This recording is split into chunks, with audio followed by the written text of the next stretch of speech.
ತಿರುಪತಿ ಲಡ್ಡು ಕಲಬೆರಕೆ ವಿವಾದ ಹಿನ್ನೆಲೆಯಲ್ಲಿ ತಿರುಪತಿ ದೇಗುಲದಲ್ಲಿ ಶುದ್ಧೀಕರಣ ಹೇಗಿತ್ತು? ವಿವಾದದ ಬಳಿಕ ಭಕ್ತರು ಲಡ್ಡುವನ್ನು ಖರೀದಿ ಮಾಡ್ತಾ ಇದ್ದಾರಾ ಇಲ್ವಾ? ನಾಳೆ ಬೆಂಗಳೂರಿನ ಟಿಟಿಡಿ ದೇಗುಲದಲ್ಲಿ ಶುದ್ಧಿ ಕಾರ್ಯ. ಮಹಿಳೆಯನ್ನ ಪೀಸ್ ಮಾಡಿ ಕೊಂದಿದ್ದವನ ಸುಳಿವು ಸಿಕ್ತ. ಮರಣೋತ್ತರ ಪರೀಕ್ಷೆ ನಡೆಸಿದ ವೈದ್ಯರ ತಂಡಕ್ಕೆ ಶಾಕ್ ಆಗಿತ್ತು ಯಾಕೆ? ಎಲ್ಲವನ್ನ ನೋಡೋಣ ಕರ್ನಾಟಕ ಟಾಪ್ 20ಯಲ್ಲಿ. ತಿರುಪತಿ ಲಡ್ಡುಗೆ ಪ್ರಾಣಿಗಳ ಕೊಬ್ಬು ಬಳಕೆ ಹಿನ್ನೆಲೆಯಲ್ಲಿ ತಿರುಪತಿ ದೇವಾಲಯದ ಶುದ್ಧೀಕರಣ ಕಾರ್ಯ ನಡೆಸಲಾಯಿತು. ತಿರುಮಲ ದೇವಾಲಯದ ಸುತ್ತ ಅರ್ಚಕರು ಸಂಪ್ರೋಕ್ಷಣೆ ಮಾಡಿದರು. ಹಾಲು, ತುಪ್ಪ, ಮೊಸರು, ಗಂಜಲ, ಸಗಣಿ ಬಳಸಿ ದೇವಾಲಯ ಶುದ್ಧೀಕರಣವನ್ನು ಮಾಡಿದರು. ಶುದ್ಧೀಕರಣ ಸಂದರ್ಭದಲ್ಲಿ ಸಾರ್ವಜನಿಕರಿಗೆ ದೇವರ ದರ್ಶನಕ್ಕೆ ಅವಕಾಶ ಇರಲಿಲ್ಲ. ಬೆಳಗ್ಗೆ 6 ಗಂಟೆಯಿಂದ ದೇವಾಲಯದಲ್ಲಿ ಪವಿತ್ರೋತ್ಸವ ಮಹಾಶಾಂತಿಯಾಗ ನಡೆಸಲಾಯಿತು. ವಿವಿಧ ಪಂಡಿತರು, ವೇದಶಾಸ್ತ್ರ ವಿದ್ವಾಂಸರು ಶುದ್ಧೀಕರಣದಲ್ಲಿ ಭಾಗಿಯಾಗಿದ್ದರು. ತಿರುಪತಿ ತಿರುಮಲದ ಪ್ರಧಾನ ಅರ್ಚಕರು, ಆಗಮ ಪಂಡಿತರಿಂದ ಪವಿತ್ರೋತ್ಸವ ನೆರವೇರಿತು. ದೇವಾಲಯದ ಸುತ್ತ ಅನ್ನಪ್ರಸಾದ, ಲಡ್ಡು ತಯಾರಿಕೆ ಸ್ಥಳ, ಗೋದಾಮಿನಲ್ಲಿ ಸಂಪ್ರೋಕ್ಷಣೆ ಮಾಡಲಾಯಿತು. ಭಕ್ತರ ಮನಸ್ಸಿನಲ್ಲಿರುವ ಅಪವಿತ್ರತೆ ಹೋಗಲಾಡಿಸಲು ಟಿಟಿಡಿಯಿಂದ ಯಾಗ ನಡೆಸಲಾಯಿತು. ದೇವಾಲಯದ ಆವರಣದಲ್ಲಿ ವೇದಶಾಸ್ತ್ರ ಪಂಡಿತರು, ಆಗಮಿಕರಿಂದ ಮಹಾಶಾಂತಿ ಯಾಗ ಜರುಗಿತು. ಶುದ್ಧೀಕರಣದ ಬಳಿಕ ಎಂದಿನಂತೆ ಸಾರ್ವಜನಿಕರಿಗೆ ದೇವರ ದರ್ಶನಕ್ಕೆ ಅವಕಾಶ ಕಲ್ಪಿಸಲಾಯಿತು. ದೇವರ ದರ್ಶನ ಮಾಡಿ ಭಕ್ತರು ಪುನೀತರಾದರು. ಇನ್ನು ಹೋಮ, ಯಾಗ, ಶುದ್ಧೀಕರಣದಲ್ಲಿ ಭಾಗಿಯಾಗಿದ್ದ ಅರ್ಚಕರ ತಂಡವನ್ನು ಟಿಟಿಡಿ ಬೀಳ್ಕೊಟ್ಟಿತು. 2 ಆನೆಗಳ ಸಹಿತ ಅರ್ಚಕರನ್ನ ಬೀಳ್ಕೊಡಲಾಯಿತು. ಮಹಾಶಕ್ತಿ ಹೋಮದ ಬಳಿಕ ಶಾಸ್ತ್ರೋಕ್ತವಾಗಿ ಅರ್ಚಕರು ಶಾಂತಿ ಹೋಮವನ್ನು ನೆರವೇರಿಸಿದರು. ಅದರಂತೆ ತಿಮ್ಮಪ್ಪನಿಗೆ ಹೊಸ ಬಟ್ಟೆ, ಆಭರಣ ತೊಡಿಸಲಾಯಿತು. ಬಳಿಕ ಭಕ್ತರ ದರ್ಶನಕ್ಕೆ ಅವಕಾಶ ಕಲ್ಪಿಸಲಾಯಿತು. ತಿರುಪತಿ ಲಡ್ಡು ಕಲಬೆರಕೆ ವಿಚಾರ ಗೊತ್ತಾದ ಮೇಲೂ ತಿಮ್ಮಪ್ಪ ಲಡ್ಡು ಪ್ರಸಾದ ಸ್ವೀಕರಿಸಲು ಭಕ್ತರು ಹಿಂದೇಟು ಹಾಕಿಲ್ಲ. ಮೊದಲಿನ ರೀತಿಯಲ್ಲೇ ಭಕ್ತರು ಲಡ್ಡುಗೆ ಮುಗಿಬಿದ್ದಿದ್ದಾರೆ. ಬಾಲಾಜಿ ದರ್ಶನದ ಮಾದರಿಯಲ್ಲೇ ಲಡ್ಡು ಖರೀದಿಗೂ ಕ್ಯೂ ನಿಂತಿದ್ದಾರೆ. ಯಾವುದೇ ಗೊಂದಲಕ್ಕೂ ಮಾರು ಹೋಗದೆ ಭಕ್ತರು ಎಂದಿನಂತೆ ಶ್ರೀವಾರಿಯ ದರ್ಶನ ಮಾಡಿ ಲಡ್ಡು ಪ್ರಸಾದ ಸ್ವೀಕರಿಸಿದ್ದಾರೆ. ಅದರಲ್ಲೂ ಕೆಎಂಎಫ್ ನಂದಿನಿ ತುಪ್ಪ ಬಳಕೆಯಿಂದ ಲಡ್ಡು ಮತ್ತಷ್ಟು ಸ್ವಾದಿಷ್ಟವಾಗಿದೆ ಎಂದಿದ್ದಾರೆ. ಇನ್ನು ಲಡ್ಡು ವಿವಾದ ಸಂಬಂಧ ಟಿಟಿಡಿ ಸಿಎಂ ನಾಯ್ಡುಗೆ ವರದಿ ಸಲ್ಲಿಸಿದೆ. ಇನ್ನು ನಿವೃತ್ತ ಜಡ್ಜ್ ನೇತೃತ್ವದಲ್ಲಿ ಲಡ್ಡು ವಿವಾದ ತನಿಖೆ ಕೈಗೆತ್ತಿಕೊಳ್ಳಬೇಕು ಅಂತ ಟಿಟಿಡಿ ಮಾಜಿ ಅಧ್ಯಕ್ಷ ಸುಬ್ಬಾರೆಡ್ಡಿ ಸುಪ್ರೀಂ ಕೋರ್ಟ್ಗೆ ಅರ್ಜಿ ಸಲ್ಲಿಸಿದ್ದಾರೆ. ಇತ್ತ ಲಖನೌದ ಮನಕಾಮೇಶ್ವರಿ ದೇಗುಲದಲ್ಲಿ ಪ್ರಸಾದವನ್ನೇ ನಿಷೇಧ ಮಾಡಲಾಗಿದೆ. ಕೇವಲ ಡ್ರೈ ಫ್ರೂಟ್ಸ್ ಪ್ರಸಾದ ಮಾತ್ರ ಕೊಡೋದಕ್ಕೆ ನಿರ್ಧರಿಸಲಾಗಿದೆ. ಎಲ್ಲ ಲಡ್ಡು ಅದು ಮಿಕ್ಸ್ ಇದು ಮಿಕ್ಸ್ ಅಂತಾರೆ. ಅದಕ್ಕೆ ಏನಿಲ್ಲ, ಎಲ್ಲ ಚೇಂಜಸ್ ಆಗಿದೆ. ಲಡ್ಡು ಟೇಸ್ಟ್ ಮಾಡಿದ್ದೀವಿ, ಚೆನ್ನಾಗಿದೆ ಟೇಸ್ಟ್. ನಾವು ತಗೊಂಡಿದ್ದೀವಿ, ತಿಂದು ನೋಡ್ದು, ತುಂಬ ಚೆನ್ನಾಗಿದೆ, ಟೇಸ್ಟ್ ಎಲ್ಲ ಚೆನ್ನಾಗಿದೆ. ನಮ್ಮ KMF ನಮಗೂ ಖುಷಿ ತಂತು ಸರ್. ಇವಾಗ ತುಂಬ ಚೆನ್ನಾಗಿದೆ. ನಮ್ಮ ಮೈಸೂರಿನ ನಂದಿನಿ ತುಪ್ಪ ಬಳಸಿ ಮಾಡ್ತಾ ಇರೋದ್ರಿಂದ ತುಂಬ ಖುಷಿಯ ವಿಚಾರ. ಮಧ್ಯ ಸ್ವಲ್ಪ ಬೇಜಾರಾಯಿತು. ನಮ್ಮ ಕರ್ನಾಟಕ ನಮ್ಮ ಹೆಮ್ಮೆ, ನಂದಿನಿ ನಮ್ಮ ಹೆಮ್ಮೆ. ತಿರುಪತಿ ತಿಮ್ಮಪ್ಪನ ಲಡ್ಡು ಪ್ರಸಾದದಲ್ಲಿ ಕಲಬೆರಕೆಯ ವಿವಾದ ಕೋಲಾಹಲವನ್ನು ಎಬ್ಬಿಸಿದೆ. ಇವತ್ತು ತಿರುಪತಿಯಲ್ಲಿ ಶುದ್ಧೀಕರಣ ಕಾರ್ಯವನ್ನು ನಡೆಸಲಾಗಿದೆ. ತಿರುಮಲದಿಂದ ಬೆಂಗಳೂರಿನ ಮಲ್ಲೇಶ್ವರಂನಲ್ಲಿರುವ ಟಿಟಿಡಿ ದೇಗುಲಕ್ಕೂ ಕೂಡ ಲಡ್ಡು ಪ್ರಸಾದ ಬರ್ತಿತ್ತು. ಹೀಗಾಗಿ ನಾಳೆ ಮಲ್ಲೇಶ್ವರಂನ ಟಿಟಿಡಿ ದೇಗುಲದಲ್ಲಿ ಶುದ್ಧಿ ಕಾರ್ಯ ನಡೆಯಲಿದೆ. ಈ ಹಿನ್ನೆಲೆಯಲ್ಲಿ ನಾಳೆ ಸಂಜೆಯವರೆಗೂ ಕೂಡ ಭಕ್ತರಿಗೆ ದೇಗುಲ ಪ್ರವೇಶವನ್ನು ನಿರ್ಬಂಧಿಸಲಾಗಿದೆ. ನಾಳೆ ಬೆಳಗ್ಗೆ 9:30ರಿಂದ ಸಂಜೆ 4:30ರವರೆಗೂ ದೇವಸ್ಥಾನದಲ್ಲಿ ಶುದ್ಧಿ ಕಾರ್ಯವನ್ನು ನಡೆಸಲಾಗುತ್ತೆ. ಶುದ್ಧಿ ಕಾರ್ಯ ಮುಗಿದ ಬಳಿಕ ಸಂಜೆ 6:30ರ ನಂತರ ಭಕ್ತಾದಿಗಳಿಗೆ ದರ್ಶನಕ್ಕೆ ಅವಕಾಶವನ್ನು ಕೊಡಲಾಗುತ್ತೆ ಅಂತೇಳಿ ಆಡಳಿತ ಮಂಡಳಿ ಮಾಹಿತಿ ಕೊಟ್ಟಿದೆ. ಇನ್ನು ಲಡ್ಡು ವಿವಾದದ ಬೆನ್ನಲ್ಲೇ ರಾಜ್ಯ ಸರ್ಕಾರ ಅಲರ್ಟ್ ಆಗಿದ್ದು, ರಾಜ್ಯದಲ್ಲಿ ಇವತ್ತಿನಿಂದ ತುಪ್ಪ ಉತ್ಪಾದನೆ ಮಾಡುವ ಖಾಸಗಿ ಸೆಕ್ಟರ್ಗಳ ಗುಣಮಟ್ಟದ ಪರಿಶೀಲನೆಗೆ ಮುಂದಾಗ್ತಿದೆ. ಎಲ್ಲ ಜಿಲ್ಲೆಗಳಲ್ಲೂ ಕೂಡ ತುಪ್ಪ ಉತ್ಪಾದನೆಯ ಗುಣಮಟ್ಟ ಪರಿಶೀಲನೆ ನಡೆಸುವಂತೆ ಆಹಾರ ಸುರಕ್ಷತೆ ಮತ್ತು ಗುಣಮಟ್ಟ ಇಲಾಖೆಯ ಆಯುಕ್ತರಿಂದ ಸೂಚನೆ ಪಾಸ್ ಆಗಿದೆ. ಅದರಂತೆ ತುಪ್ಪದ ಸ್ಯಾಂಪಲ್ಗಳನ್ನು ಸಂಗ್ರಹಿಸಿ ಲ್ಯಾಬ್ಗೆ ಕಳುಹಿಸಲಾಗಿದೆ. ತಿರುಪತಿ ಲಡ್ಡು ಅಪವಿತ್ರ ವಿವಾದಕ್ಕೆ ಸಂಬಂಧಪಟ್ಟಂತೆ ಸರ್ಕಾರ ಸಮಗ್ರ ತನಿಖೆ ಮಾಡಬೇಕು ಅಂತ ಮಂತ್ರಾಲಯ ಮಠದ ಪೀಠಾಧಿಪತಿ ಸುಬುಧೇಂದ್ರ ತೀರ್ಥ ಸ್ವಾಮೀಜಿ ಒತ್ತಾಯಿಸಿದ್ದಾರೆ. ಇದೊಂದು ಖಂಡನೀಯ ವಿಚಾರ. ಇದು ಅತ್ಯಂತ ಹೇಯ ಕೃತ್ಯ. ಪ್ರಸಾದ ವಿಚಾರದಲ್ಲಿ ಅಪಚಾರ ನಡೆದಿರುವುದನ್ನು ಖಂಡಿಸುತ್ತೇವೆ. ತಪ್ಪಿತಸ್ಥರಿಗೆ ಕಾನೂನಿನ ಪ್ರಕಾರ ಸೂಕ್ತ ಕ್ರಮ ಆಗಬೇಕು ಅಂತ ಆಗ್ರಹಿಸಿದರು. ಇನ್ನು ಮಠ, ಮಾನ್ಯಗಳು, ದೇಗುಲಗಳು, ಧಾರ್ಮಿಕ ಶ್ರದ್ಧಾ ಕೇಂದ್ರಗಳನ್ನು ಮುಜರಾಯಿ ಇಲಾಖೆಯಿಂದ ಮುಕ್ತಗೊಳಿಸಬೇಕು ಅಂತ ಆಗ್ರಹಿಸಿದ್ದಾರೆ. ಇನ್ನು ಕೂಡ್ಲಿಯ ಶೃಂಗೇರಿ ಮಹಾಸಂಸ್ಥಾನದ ಅಭಿನವ ಶಂಕರ ಭಾರತಿ ಸ್ವಾಮೀಜಿ ಸಹ ಖಂಡನೆ ವ್ಯಕ್ತಪಡಿಸಿದ್ದಾರೆ. ಇದರಿಂದ ಲಡ್ಡು ವಿವಾದ ಖಂಡಿಸಿ ಇಂದಿನಿಂದ 3 ದಿನಗಳ ಕಾಲ ಮಠದಲ್ಲಿ ಉಪವಾಸ ಸತ್ಯಾಗ್ರಹ, ಮೌನ ವ್ರತ ಕೈಗೊಂಡಿದ್ದಾರೆ. ತಿರುಪತಿಯ ಒಂದು ಶ್ರೀನಿವಾಸನ ಸನ್ನಿಧಾನ ಸಮಸ್ತ ಹಿಂದೂಗಳ ವಿಶಿಷ್ಟ ಶ್ರದ್ಧಾ ಕೇಂದ್ರವಾಗಿದೆ. ಇಂತಹ ಕೇಂದ್ರದಲ್ಲಿ ಪ್ರಸಾದದಲ್ಲಿ ಕಳಪೆಯ ತುಪ್ಪ, ಕಲಬೆರಕೆಯ ತುಪ್ಪದ ಒಂದು ಮಾಹಿತಿ ಜನಗಳ ಬಾಯಿಯಲ್ಲಿ ಮೂಡಿ ಬರ್ತಾ ಇದೆ. ಇದರ ಬಗ್ಗೆ ಸರ್ಕಾರ ಸಮಗ್ರವಾದ ತನಿಖೆಯನ್ನು ಕೈಗೊಂಡು ಯಾರೇ ಮಾಡಿದ್ರು ಏನೇ ಮಾಡಿದ್ರು ಕೂಡ ಇದು ಖಂಡನೀಯವಾದದ್ದು.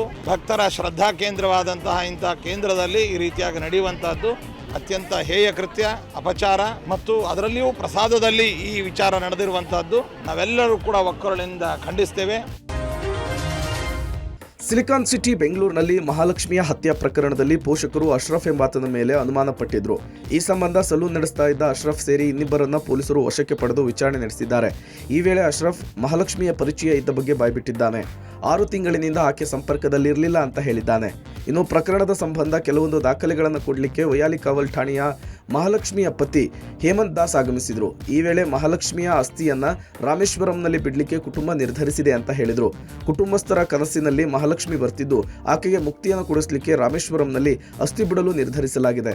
ಹೀಗಾಗಿ ಮಹಾಲಕ್ಷ್ಮಿಯ ತಮ್ಮ ನರೇಶ್ ಮತ್ತು ನಾನು ರಾಮೇಶ್ವರಂಗೆ ಹೋಗ್ತಾ ಇದ್ದೇವೆ ಅಂತ ಹೇಳಿದ್ರು. ಅಲ್ಲದೆ ತನಿಖಾಧಿಕಾರಿಗಳನ್ನ ಭೇಟಿ ಮಾಡಿ ಕೆಲವೊಂದು ದಾಖಲೆಗಳನ್ನು ಕೊಟ್ಟಿರೋದಾಗಿ ಹೇಳಿದ್ರು. ಈ ಮಧ್ಯೆ ಪೊಲೀಸ್ ಆಯುಕ್ತರು ಹಂತಕನ ಸುಳಿವು ಸಿಕ್ಕಿದೆ, ಶೀಘ್ರದಲ್ಲಿಯೇ ಬಂಧಿಸ್ತೇವೆ ಅಂತ ಹೇಳಿದ್ದಾರೆ. ಈಗ ರಾಮೇಶ್ವರಂ ಎಂತಕ್ಕೆ ಹೋಗ್ತಾರೆ ಸರ್? ಅಸ್ಥಿ ವಿಸರ್ಜನೆಗೆ ಸರ್. ಪೇನ್ಫುಲ್ ಡೆತ್ ಇತ್ತಲ್ವಾ, ಅದಕ್ಕೆ ಸ್ವಲ್ಪ ಬೇಗ ಅವ್ರಿಗೆ ಆತ್ಮಗೆ ಸ್ವಲ್ಪ ವೈಯಾಲಿ ಕಾವಲ್ನಲ್ಲಿ ಆಗಿರ್ತಕ್ಕಂತಹ ಕೊಲೆ ಪ್ರಕರಣಕ್ಕೆ ಸಂಬಂಧಪಟ್ಟಂತೆ ಈಗಾಗಲೇ ಮಾಡಿರ್ತಕ್ಕಂಥ ವ್ಯಕ್ತಿ ಯಾರು ಅನ್ನೋದರ ಬಗ್ಗೆ ಸ್ಪಷ್ಟವಾಗಿ ಒಂದು ಮಾಹಿತಿ ಸಿಕ್ಕಿದೆ. ಆತನನ್ನು ಪತ್ತೆ ಹಚ್ಚತಕ್ಕಂಥ ಮತ್ತು ಬಂಧಿಸ್ತಕ್ಕಂಥ ಕಾರ್ಯ ಪ್ರಗತಿಯಲ್ಲಿದೆ. ಆದಷ್ಟು ಶೀಘ್ರ ಆತನ ಬಂಧನವನ್ನು ಮಾಡಲಾಗ್ತದೆ. ಬೆಂಗಳೂರಿನ ವೈಯಾಲಿ ಕಾವಲ್ ಠಾಣಾ ವ್ಯಾಪ್ತಿಯಲ್ಲಿ ಮಹಾಲಕ್ಷ್ಮಿ ಎಂಬ ಮಹಿಳೆಯನ್ನ ಪೀಸ್ ಆಗಿ ಕೊಂದಿದ್ದ ಪ್ರಕರಣದ ಆರೋಪಿ ತಲೆಮರೆಸಿಕೊಂಡಿದ್ದಾನೆ. ಪೊಲೀಸರ ಪ್ರಾಥಮಿಕ ತನಿಖೆಯಲ್ಲಿ ಹಂತಕ ಪಶ್ಚಿಮ ಬಂಗಾಳದ ಕಡೆ ಎಸ್ಕೇಪ್ ಆಗಿರುವ ಮಾಹಿತಿ ಲಭ್ಯವಾಗಿದೆ. ಹಂತಕನಿಗಾಗಿ ಶೇಷಾದ್ರಿಪುರಂ ಸಬ್ ಡಿವಿಷನ್ ಇನ್ಸ್ಪೆಕ್ಟರ್ ನೇತೃತ್ವದ ತಂಡ ತೀವ್ರ ಹುಡುಕಾಟ ನಡೆಸ್ತಾ ಇದೆ. ಹತ್ಯೆ ಮಾಡಿ ಹೊರ ರಾಜ್ಯಕ್ಕೆ ಹಂತಕ ಎಸ್ಕೇಪ್ ಆಗಿದ್ದಾನೆ ಎನ್ನಲಾಗಿದೆ. ಸದ್ಯ ಹಂತಕನ ಶೋಧಕ್ಕಾಗಿ ಪಶ್ಚಿಮ ಬಂಗಾಳದಲ್ಲಿ ಒಂದು ಪೊಲೀಸ್ ತಂಡ ಬೀಡು ಬಿಟ್ಟಿದೆ. ಇನ್ನು ಬೆಂಗಳೂರಿನಲ್ಲೂ ಪೊಲೀಸರು ತನಿಖೆಯನ್ನು ವಿವಿಧ ಆಯಾಮಗಳಲ್ಲಿ ನಡೆಸ್ತಾ ಇದ್ದಾರೆ. ಸಿಸಿಟಿವಿಗಳ ಪರಿಶೀಲನೆ, ಕುಟುಂಬಸ್ಥರು ಹಾಗೂ ಸ್ನೇಹಿತರನ್ನ ಪೊಲೀಸರು ವಿಚಾರಣೆ ಮಾಡಿ ಮಾಹಿತಿ ಪಡಿತಾ ಇದ್ದಾರೆ. ಪೋಸ್ಟ್ಮಾರ್ಟಂ ವರದಿ, ಮೊಬೈಲ್, ಸೋಷಿಯಲ್ ಮೀಡಿಯಾ ಅಕೌಂಟ್ಗಳ ಪರಿಶೀಲನೆ ಸೇರಿ ಹಲವು ಆಯಾಮಗಳಲ್ಲಿ ತನಿಖೆ ನಡೀತಾ ಇದೆ. ವೈಯಾಲಿ ಕಾವಲ್ನ ಮಹಾಲಕ್ಷ್ಮಿ ಮರ್ಡರ್ಗೆ ದಿನಕ್ಕೊಂದು ತಿರುವು ಸಿಗ್ತಿದೆ. ಸುಂದರಿ ಮರಣೋತ್ತರ ಪರೀಕ್ಷೆ ನಡೆಸಿದಂತಹ ವೈದ್ಯರಿಗೆ ಶಾಕ್ ಆಗಿದೆ. ಮಹಾಲಕ್ಷ್ಮಿಯನ್ನ ಹಂತಕ ಮನಬಂದಂತೆ ಚುಚ್ಚಿ ಕ್ರೂರವಾಗಿ ಕೊಂದು ಸಾಕ್ಷ್ಯನಾಶ ಮಾಡಿ ಕಾಲ್ಕೆತ್ತಿದ್ದಾನೆ. ಮೃತದೇಹವನ್ನು ಬರೋಬ್ಬರಿ 52 ತುಂಡುಗಳಾಗಿ ಬೇರ್ಪಡಿಸಿ ಫ್ರಿಡ್ಜ್ನಲ್ಲಿಟ್ಟಿದ್ದ. ಹಂತಕ ಸಣ್ಣ ಸುಳಿವು ಸಿಗದಂತೆ ಕೃತ್ಯ ಎಸಗಿರೋದು ಮರಣೋತ್ತರ ವರದಿಯಲ್ಲಿ ಬಹಿರಂಗಗೊಂಡಿದೆ. ಮೊದಲು ಮಹಾಲಕ್ಷ್ಮಿಯ ಎದೆ, ಹೊಟ್ಟೆ ಭಾಗಕ್ಕೆ ಚುಚ್ಚಿರುವ ಹಂತಕ ಬಳಿಕ ತಲೆಯನ್ನ ಬೇರ್ಪಡಿಸಿದ್ದಾನೆ. ಬಳಿಕ ಮೃತದೇಹವನ್ನ 52 ತುಂಡುಗಳಾಗಿ ಮಾಡಿದ್ದಾನೆ. ಪೀಸ್ ಆಗಿರುವ ದೇಹಗಳ ಮರಣೋತ್ತರ ಪರೀಕ್ಷೆಗೂ ಮುನ್ನ ವೈದ್ಯರು ಎಲ್ಲವನ್ನೂ ಕೂಡ ಜೋಡಿಸಿದ್ದಾರೆ. ಶ್ವಾಸಕೋಶವನ್ನು ಮಾತ್ರ ಬೇರ್ಪಡಿಸಿದ್ದ ಅನ್ನೋದು ಪತ್ತೆಯಾಗಿತ್ತು. ಕರುಳಿನ ಭಾಗ ಮತ್ತು ಹೊಟ್ಟೆ ಭಾಗ ಟೆಸ್ಟ್ಗೆ ಕಳುಹಿಸಲಾಗಿದೆ. ಇನ್ನು ಪ್ರಜ್ಞೆ ತಪ್ಪಿಸಿ ಹತ್ಯೆಯನ್ನ ಮಾಡಿದ್ನ, ವಿಷಕೊಟ್ಟು ಹತ್ಯೆಯನ್ನು ಮಾಡಿದ್ದಾನೆ ಎಂಬುದು ತಿಳಿಯಲು ವಿಧಿವಿಜ್ಞಾನ ಪ್ರಯೋಗಾಲಯಕ್ಕೆ ರವಾನಿಸಲಾಗಿದೆ. ಈ ವರದಿ ಬರಲಿಕ್ಕೆ ಹತ್ತತ್ರ 2 ರಿಂದ 3 ತಿಂಗಳು ಬೇಕಾಗುತ್ತಂತೆ. ಇತ್ತ ಬೋರಿಂಗ್ ಆಸ್ಪತ್ರೆಯ ವೈದ್ಯರು ವೈಯಾಲಿ ಕಾವಲ್ ಪೊಲೀಸರಿಗೆ ಮರಣೋತ್ತರ ಪರೀಕ್ಷೆಯ ವರದಿಯನ್ನು ಕೊಟ್ಟಿದ್ದಾರೆ. ಮಹಾಲಕ್ಷ್ಮಿಯ ಹತ್ಯೆಯ ಹಂತಕ FSL ತಜ್ಞರಿಗೆ ತಲೆ ಕೆಳಗಾಗುವಂತೆ ಮಾಡಿದ್ದಾನೆ. FSL ಪರಿಣಿತರಿಗೂ ಕೂಡ ಅರ್ಥವಾಗದ ರೀತಿಯಲ್ಲಿ ಹಂತಕ ಸಾಕ್ಷ್ಯನಾಶ ಮಾಡಿರುವುದು ಮೇಲ್ನೋಟಕ್ಕೆ ಕಂಡುಬಂದಿದೆಯಂತೆ. ಮಹಾಲಕ್ಷ್ಮಿ ಕೊಲೆಯಾಗಿರುವ ಮನೆಯಲ್ಲಿ FSL ತಜ್ಞರು ಸಾಕ್ಷ್ಯ ಕಲೆ ಹಾಕುವ ಪ್ರಯತ್ನ ಮಾಡಿದರು. ಆದರೆ ಕೊಲೆಗೆ ಪೂರಕವಾದ ಸಾಕ್ಷಿಗಳು ಲಭ್ಯವಾಗಿಲ್ವಂತೆ.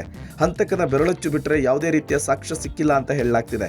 ಹತ್ಯೆಯ ಬಳಿಕ ಮನೆಯಲ್ಲಿ ಎಲ್ಲಿಯೂ ಕೂಡ ರಕ್ತದ ಕಲೆಗಳು ಪತ್ತೆ ಆಗದಂತೆ ಮಾಡಿದ್ದಾನೆ. ಮನೆ ಪೂರ್ತಿ ಲೂಮಿನಲ್ ಬಳಸಿದ್ರು, ರಕ್ತದ ಕಲೆಗಳು ಮನೆಯಲ್ಲಿ ಎಲ್ಲಿಯೂ ಕೂಡ ಪತ್ತೆಯಾಗಿಲ್ಲ. ಫ್ರಿಡ್ಜ್ ಅಕ್ಕಪಕ್ಕ ಬಿಟ್ಟರೆ ಬೇರೆ ಎಲ್ಲೂ ಕೂಡ ರಕ್ತದ ಕಲೆಗಳು ಪತ್ತೆಯಾಗಿಲ್ಲ. ಇದು ಪೊಲೀಸರಿಗೆ ಮತ್ತಷ್ಟು ನಿದ್ದೆಗೆಡಿಸುವಂತೆ ಮಾಡಿದೆ.